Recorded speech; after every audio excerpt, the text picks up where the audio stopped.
Hi, everyone. Thanks very much for virtually coming to my talk. My name is Zhibo from Arizona State University. Today, I will discuss a scam service in Underground Forum.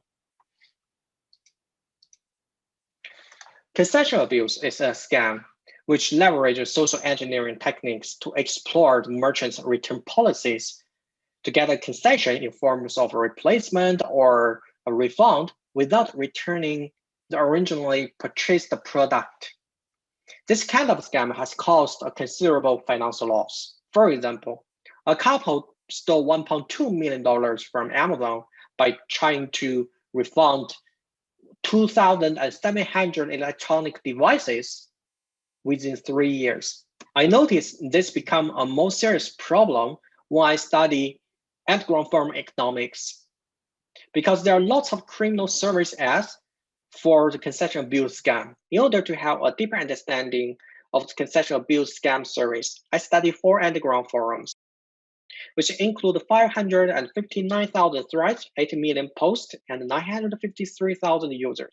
We manually analyze thousands of threads in each underground forum to build a model to identify the concession abuse scam service. And finally, we identified 323,000 scam service posts and 65,000 users who discuss concession abuse scam service.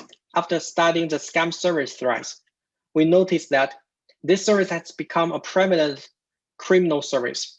In this criminal industry, the service provider coordinates a diverse range of criminal parties to facilitate the key stage of the scam, which makes the scam has a very high success rate and safe to all criminal parties. Also, the scam only has a very low cost. Now, I will show you a typical example of the concession abuse service to explain how it works. The concession abuse service, it consists of 3 stages, which are preparation, execution, and monetization. In my example, I will suppose the customer of the service are using compromised account. So, firstly, the scam initiator get a compromised account from the account holder by some way. The scam initiator is also the customer of the service. And then the initiator will contact a service provider. After having a deal with him, they need to provide the order details, such as the value of the order, such as when the order was placed. After that, the service provider will contact the merchant by using some social engineering or some other tricks to deceive the merchant into issuing the concession. In this case, suppose the service provider requests the merchant to issue a replacement. Then the merchant will mail the replacement to a reshipping agent. After that, the scammers will hire a reseller and sell the replacement on an online market. After the buyer buys the product, the scam initiator will directly request the shipping agent to mail the replacement to the buyer. And of course, the buyer will pay for the money. And the initiator will pay the commission fees to the service provider and the resellers.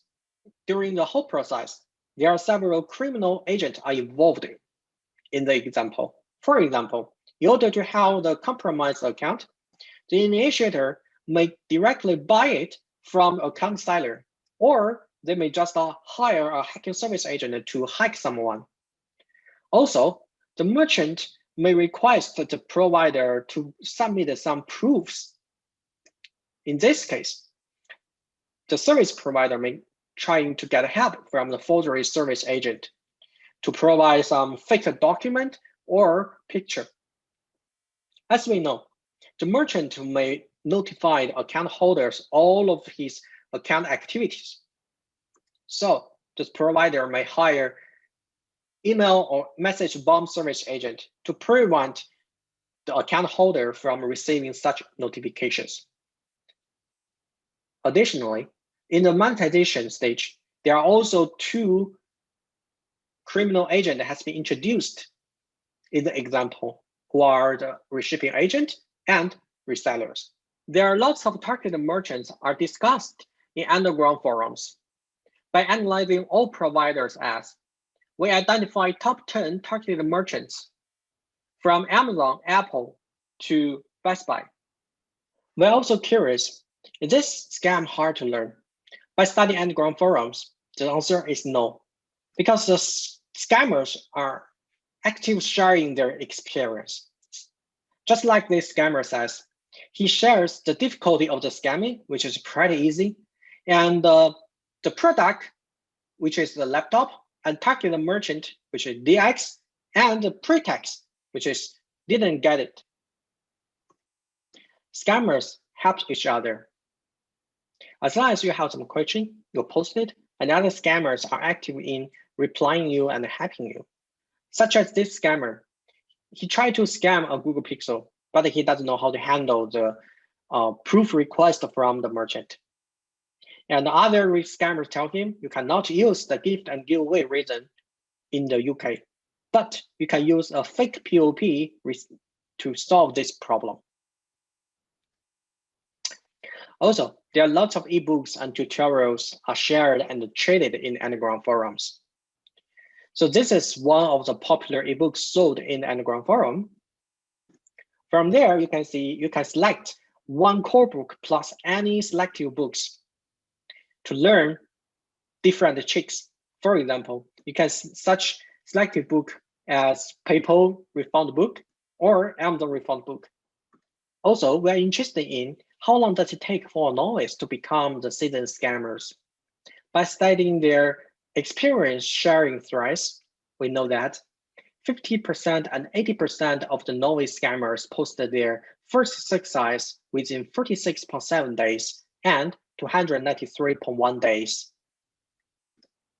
We also noticed that some service buyers, they buy the service first and then learn it, practice it, and finally they become the service provider. They start their own business. So we call this such initiators as a role switcher. By studying their thrice, we know that 50% and 80% of the scam initiators takes 67 days and 259 days to start their business after their first buying scam services. We also try to estimate financial loss caused by the scam service. It's impractical to directly estimate it from the underground forum because there are too many noise. However, we noticed that most of the reputable providers have their own Telegram groups, and they are the only providers in that group. So we joined one of them.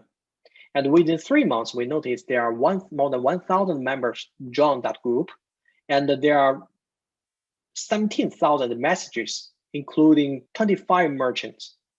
And finally, we identify the provider helped to refund at least 81,000 US dollars within the 3 months.